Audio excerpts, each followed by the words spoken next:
راوی کہتے ہیں کہ مجھ سے امام زید نے یہ بات بیان کی۔ امام زید فرماتے ہیں مجھ سے یہ بات میرے والد گرامی امام زین العابدین فرماتے ہیں، اور امام زین العابدین فرماتے ہیں مجھے یہ بات میرے والد محترم امام حسین شہید کربلا نے بیان فرمائی۔ وہ کہتے ہیں کہ مجھے یہ بات میرے والد گرامی مولا علی مرتضیٰ شیر خدا نے بیان فرمائی، اور وہ کہتے ہیں کہ یہ بات مجھے رسول اللہ صلی اللہ تعالیٰ علیہ وسلم نے فرمائی۔ یہاں پہ ایک علمی طور پہ اہل علم کے لیے یہ بات میں عرض کر رہا ہوں کہ ایک ہوتا ہے دھونا مطلقاً اور ایک ہوتا ہے مطلقاً مسح۔ تو چہرہ اور بازو کا مطلقاً دھونے کا حکم ہے، مطلق طور پہ وضو میں دھونے کا حکم ہے، سر کا مسح ہے، اور یہ مطلقاً مسح کا حکم ہے۔ جبکہ پاؤں کا جو مسئلہ ہے یہ مقید ہے، قید اس میں یعنی مشروط ہے، اس کے ساتھ شرط لگی ہے کہ جب موزے نہ پہنے ہوں تو پھر دھونے ہیں پاؤں، اور اگر موزے ہوں تو پھر مسح کرنا ہے۔ تو یہ مشروط ہے۔ تو جو مشروط ہوتا ہے وہ مطلق کے تابع ہوتا ہے، چونکہ اصل جو ہے وہ دھونا ہے، مطلق ہے، اور جو مشروط اور مقید ہے وہ اس کے تابع ہے۔ اسی طرح سر کا جو مسح ہے یہ اس کی فرع ہے، یعنی اس کا نائب ہے، تابع ہے، جبکہ اصل کیا ہے؟ دھونا ہے۔ تو جب کسی مسئلہ میں تخفیف ہوتی ہے یعنی رعایت دی جاتی ہے، رخصت دی جاتی ہے جس مسئلہ میں، وہاں پہ جو تابع ہیں ان چیزوں کو بیان نہیں کیا جاتا، اصل چیز کو بیان کیا جاتا ہے۔ تو اس لیے مسح میں پاؤں کا تذکرہ نہیں ہے، صرف چہرے اور بازو کا تذکرہ۔ بہرحال اس بات کا یہ جواب تھا۔ تو آئیے آخر میں ان حضرات یعنی شیعہ حضرات جو پاؤں پہ مسح کرنے کا حکم ہے ان کی کتابوں سے یہ بات عرض کرنا چاہ رہا ہوں۔ سب سے پہلے میں یہ حوالہ پیش کرنے جا رہا ہوں، یہ کتاب ہے مسند امام زید۔ یہ امام زید کون ہے؟ یہ امام زید امام جعفر صادق کے چچا ہیں، اور امام محمد باقر کے بھائی ہیں، اور جناب والا امام زین العابدین کے بیٹے ہیں، امام حسین شہید کربلا کے پوتے ہیں، اور امام مولا علی مرتضیٰ شیر خدا کرم اللہ وجہ الکریم آپ کے پڑپوتے ہیں۔ یہ جناب اپنی اس کتاب مسند امام زید میں فرماتے ہیں، اور پہلے اس کی سند بیان کرتے ہیں۔ حدثنی زید بن علی بن الحسین عن جد الحسین بن علی عن امیر المؤمنین علی بن ابی طالب۔ راوی کہتے ہیں کہ مجھ سے امام زید نے یہ بات بیان کی۔ امام زید فرماتے ہیں مجھ سے یہ بات میرے والد گرامی امام زین العابدین فرماتے ہیں، اور امام زین العابدین فرماتے ہیں مجھے یہ بات میرے والد محترم امام حسین شہید کربلا نے بیان فرمائی۔ وہ کہتے ہیں کہ مجھے یہ بات میرے والد گرامی مولا علی مرتضیٰ شیر خدا نے بیان فرمائی، اور وہ کہتے ہیں کہ یہ بات مجھے رسول اللہ صلی اللہ تعالیٰ علیہ وسلم نے فرمائی۔ کتنی پیاری سند ہے، اس کو کہتے ہیں گولڈن چین۔ یہ گولڈن چین ہے۔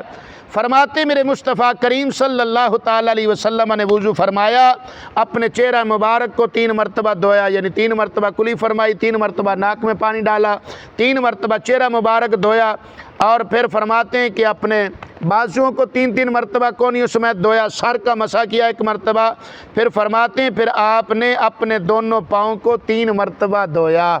تو اس سے پتہ چلا میرے مصطفیٰ بھی پاؤں کو دھوتے تھے، مولا علی پاک بھی، امام حسن و حسین بھی، امام محمد باقر بھی، امام زین العابدین بھی، امام جعفر صادق بھی، اور امام زید بھی، یہ تمام حضرات جو ہے یہ پاؤں کے دھونے کا حکم فرمایا کرتے تھے۔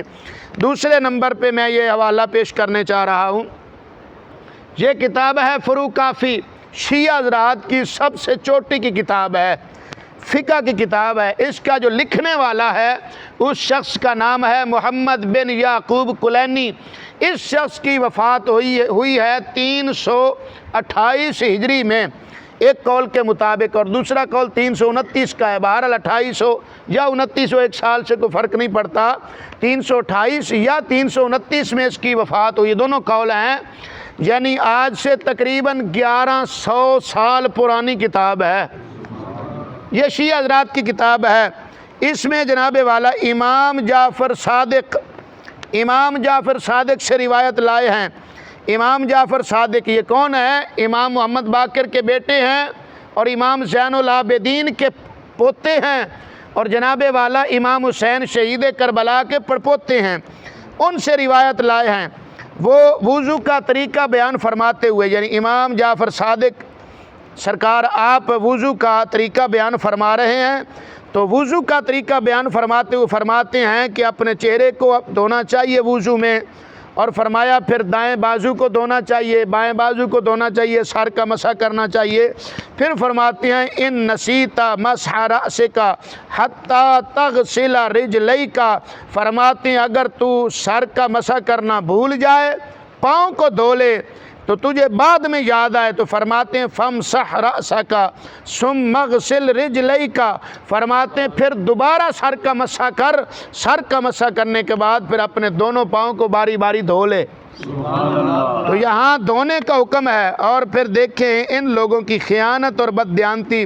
یہ کتاب کراچی سے چھپی ہے ترجمے کے ساتھ، اور اس کتاب کا ترجمہ کرنے والا یہ شخص ہے۔ اصل کتاب مصنف کی پرانی 1100 سال یہ عربی کی ہے، اور اس کا ترجمہ اس شخص نے کیا، اس کا نام ہے ظفر حسن امروہی، اس نے ترجمہ کیا ہے، اور ترجمہ کرتے وقت اس نے اس عبارت کا ترجمہ کیا ہی نہیں، عبارت کا ترجمہ ہی اس نے چھوڑ دیا ہے۔ اتنی بددیانتی یہ لوگ کہ کہیں اہل سنت کو اس بات کا پتہ نہ چل جائے، اہل سنت اس بات پہ متوجہ نہ ہو جائیں۔ دیکھیں اس نے پوری کی پوری جو عبارت تھی نا جس میں پاؤں دھونے کا حکم تھا، اس ساری عبارت کا ترجمہ ہی نہیں کیا، لیکن یہ ترجمہ نہ کر کے عام سادہ لوگوں کو دھوکہ دیا جا سکتا ہے، اہل علم کو نہیں دھوکہ دیا جا سکتا۔ اسی لیے کسی نے کہا تھا نا کہ حقیقت چھپ نہیں سکتی بناوٹ کے اصولوں سے، حقیقت چھپ نہیں سکتی بناوٹ کے اصولوں سے، خوشبو آ نہیں سکتی کبھی کاغذ کے پھولوں سے۔ بہرحال یہ میں نے دوسرا حوالہ پیش کر دیا۔ تیسرا حوالہ پیش کرنے جا رہا ہوں، یہ کتاب ہے الارشاد مفید، لکھنے والے شیعہ حضرات کے بہت چوٹی کے عالم ہیں، اس کا نام ہے محمد بن نعمان المعروف شیخ مفید۔ یہ جناب والا کون ہے؟ یہ بہت پرانے ان کے عالم ہیں شیعہ حضرات کے، ان کی وفات ہوئی ہے 338 ہجری میں، یعنی یہ بھی تقریباً 1100 سال پرانے ہیں، اتنے پرانے جناب والا۔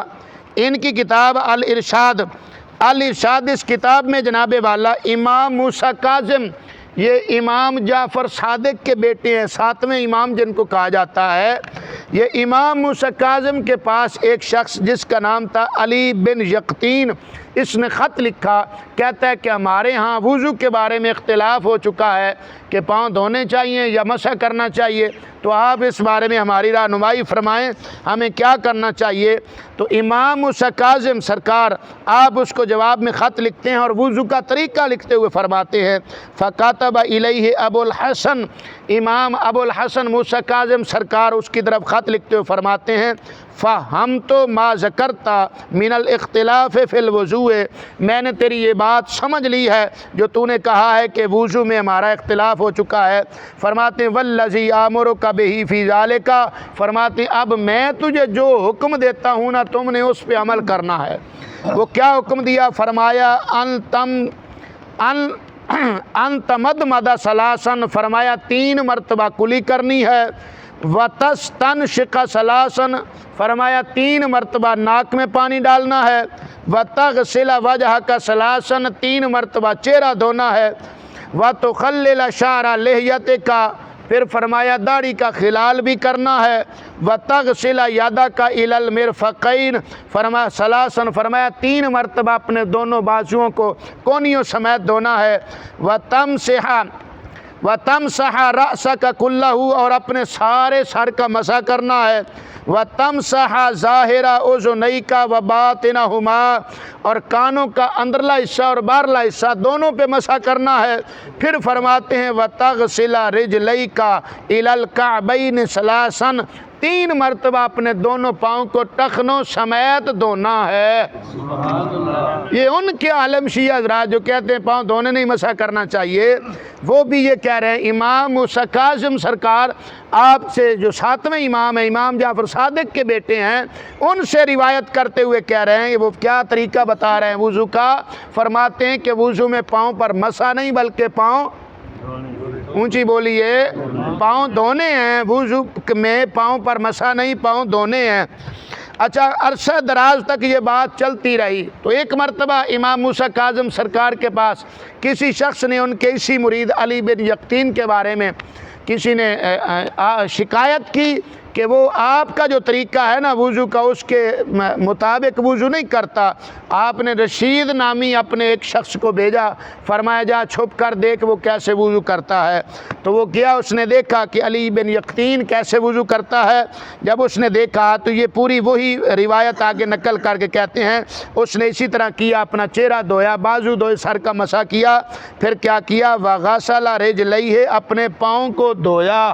پتہ چلا امام موسیٰ کاظم سرکار اور ان کے ماننے والے وہ سارے کے سارے وضو میں پاؤں دھوتے تھے، مسح نہیں کرتے تھے۔ اسی طرح جناب والا یہ کتاب ہے تذکرہ ائمہ اطہار، یہ اسی الارشاد مفید اس کا ترجمہ ہے، پوری اردو میں یہ کتاب ہے، لاہور سے یہ چھپی ہے، امامیہ جو ان کا مکتبہ ہے لاہور اسلام پورہ لاہور میں، وہاں سے یہ کتاب چھپی ہے۔ پوری وہی دونوں روایتیں جو ارشاد مفید سے میں نے نقل کی ہیں وہ اس کتاب میں بھی انہوں نے بعینہ ہی لفظ بلفظ اسی طرح نقل کی ہیں۔ آخر میں یہی کہا چہرہ دھونا، بازو دھونا، مسح کرنا، آخر میں کہا 3 مرتبہ اپنے پاؤں کو ٹخنوں سمیت دھونا ہے۔ تو بہرحال ان تمام روایات سے یہ بات ثابت ہوتی ہے کہ الحمدللہ ثم الحمدللہ اپنے تو اپنے رہے، مخالفین کی کتب سے بھی اہل سنت و جماعت کا جو معمول اور طریقہ ہے الحمدللہ یہ ثابت ہے۔ اللہ تعالیٰ ان کو بھی ہدایت عطا فرمائے، ہم سب کو سمجھنے کی اور عمل کی توفیق عطا فرمائے۔ آمین و آخر دعوانا ان الحمدللہ رب العالمین۔